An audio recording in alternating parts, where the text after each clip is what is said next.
menguasai Pondok Al-Zaitun. Kajian Dajjal menguasai pondok-pondok pesantren yang ada di Indonesia oleh Abdul Hadis bin Abdul Latif, yang mana beberapa bulan ini yang kabar begitu viral antara pro dan kontra di pondok pesantren Al-Zaitun Indramayu. Membingungkan umat Islam di mana mereka yang membutakan diri dengan merasa dirinya sangat Islami, paling beriman di hadapan Allah Subhanahu wa Ta'ala dan Nabi Muhammad Shallallahu Alaihi Wasallam, hingga tidak sadar bahwa mereka itu dikuasai dan diperintah oleh anak buah Dajjal, yaitu iblis, setan, dan jin untuk memalingkan perbuatan baik kepada kejahatan.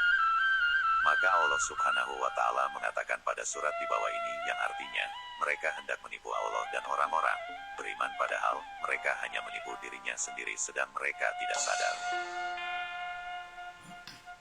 Di mana umat Islam yang tadinya polos keimanannya diracuni oleh Dajjal, dibantu oleh trio iblis untuk mengikuti kemauan kejahatan Dajjal, di mana para Dajjal mengangkat oknum manusia seperti para kiai, ustadz, yang mengaku ulama, yang lemah imannya, serta anak pesantren dan anak muda biasa yang mau mengikuti ajakan Dajjal untuk diajak menjadi pemimpin. Maka dibayatlah oleh pemimpin yang mengajak ke neraka. Quran Surat Sabat 34 ayat 20 artinya, dan sungguh iblis telah dapat meyakinkan terhadap mereka kebenaran sangkaannya, lalu mereka mengikutinya kecuali sebagian dari orang-orang yang mukmin.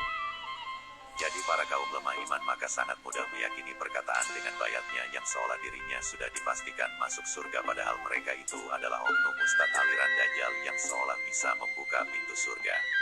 Padahal kalau menurut surat Al-Araf 7 ayat 202 artinya, dan teman-teman mereka orang kafir dan fasik membantu setan-setan dalam menyesatkan, dan mereka tidak henti-hentinya menyesatkan. Dengan meyakini bisikan setan maka mereka sebenarnya calon neraka, karena Allah Subhanahu wa Ta'ala mengatakan pada surat Al-Baqarah ayat 10 yang artinya, dalam hati mereka ada penyakit lalu ditambah Allah penyakitnya, dan bagi mereka siksa yang pedih disebabkan mereka berdusta. Maka Allah Subhanahu wa Ta'ala roh dalam jasadnya dikunci, sebagaimana ayat 18 artinya mereka tuli, bisu, dan buta. Maka tidaklah mereka akan kembali ke jalan yang benar.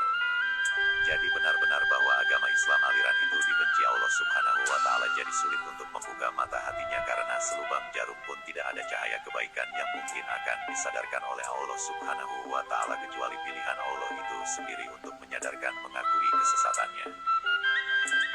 Dan ternyata setan-setan kelakuannya memberikan pengaruh sifat-sifat yang kurang baik, yaitu sebagaimana Quran Surat Al-Hajj 53 yang artinya, agar Allah ingin menjadikan apa yang dimasukkan oleh setan itu sebagai cobaan bagi orang-orang yang di dalam hatinya ada penyakit dan yang kasar hatinya, dan sesungguhnya orang-orang yang zalim itu benar-benar dalam permusuhan yang jauh.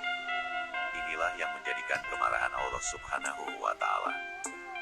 Dan kami akan jadikan mereka pemimpin yang akan mengajak manusia ke neraka, dan pada hari kiamat mereka tidak akan ditolong. Quran Surat Al-Qasas 28 ayat 41. Sebenarnya saya ingin membuka hati umat Islam yang tersesat pengaruh pemimpin benteng grup Dajjal, sebagaimana ayat di atas ini, mengingat kejadian di Indramayu pondok pesantren Al-Zaitun sudah jelas 90 sesat, tetapi hanya 10 kata pendukung Quran Surat Sabat 34 ayat 20 di atas, karena merasa mereka itu beriman, sampai-sampai Allah Subhanahu wa Ta'ala disuruh tunduk kepada Islam aliran.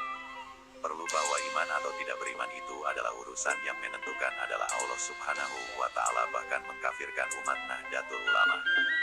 Jadi hamba mohon kepada Allah Subhanahu wa Ta'ala, sadarkanlah mereka agar agama Islam ini mengikuti firman Allah Subhanahu wa Ta'ala pada Quran Surat Al-Imran 31.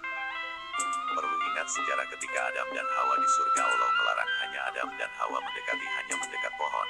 Ketika Adam dan Hawa lalai atas rayuan Dajjal maka terusir. Mengapa justru malah larangan Allah malah dilanggar? Artinya mereka atau kalian bukan menginginkan surga tetapi neraka dengan perjuangan yang salah. Mengapa justru memperjuangkan dengan cara mengikuti Dajjal seperti merampok, menipu, berdusta, mengkafirkan orang tua sendiri karena tidak sealiran seperti NUI adalah negara Israel Indonesia, HTI, Wahabi, Salafi serta agama aliran lainnya yang akan membuat negara Islam di Indonesia. Seandainya para Islam aliran tahu tujuan Dajjal itu hanya ingin menghancurkan umat manusia karena dendamnya kepada manusia yang disayang, dijaga dan diawasi, bahkan diperhatikan selalu dari awal, Allah memerintahkan melalui Yasin 60. Mari kita hayati bersama tentang agama Islam aliran. Perlu kita lihat dan dengarkan, lalu itu akan cenderung kemana berpihak, di mana setiap agama aliran apa saja baik NII atau negara Israel, Wahabi, Salafi, Ibu Tahir Israel atau HTI yang tersebar di mana-mana. Setiap ceramah itu selalu tujuannya ingin mendirikan negara di atas negara, mudah mengkafirkan umat Islam sebelum mereka memijak NKRI, sifatnya kasar, dan selalu mengutamakan dalil seolah mereka pernah dekat dengan para pembuat dalil, dan seolah-olah Allah memihak kepada mereka. Paling gampang mengatakan kita kepada orang lain, mereka ahli dengan namanya tasawuf dan makrifat karena akan terbantah semua.